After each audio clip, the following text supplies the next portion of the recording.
At this point, you've probably started reading about using a data layer and you try to use it on your own, but it's time to be safe, right, guys?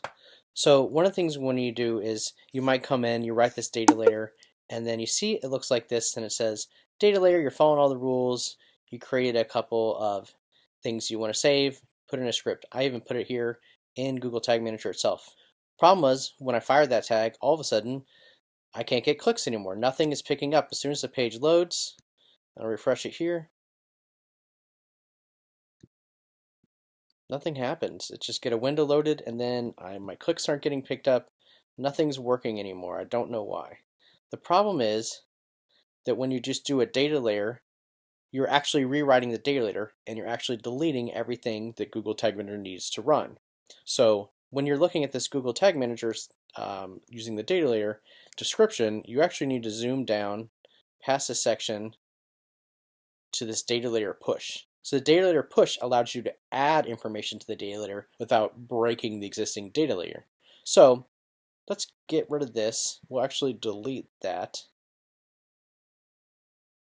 and then data layer push.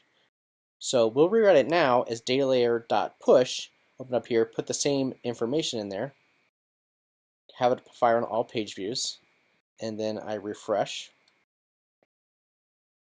and then I'll refresh here. And now you can see it's picking up my clicks. And so the data layer continues to work. Although the interesting thing is we created these different data layer values, but they're not really showing up here. So the last thing you might want to do if you're not getting your data layer to work correctly is your data layer push. You actually need it to create an event. So here I have not event. Let's create it to an event. Save that. Refresh.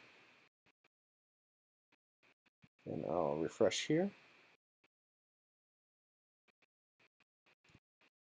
And now it's actually pushing an event that you can create rules off of, and it actually pushes your event data into the data layer so you can actually use it. So thank you for listening. Please subscribe to our channel to learn more about Google Analytics, Google Tag Manager. Subscribe to one of our webinars to learn much more. Thank you very much.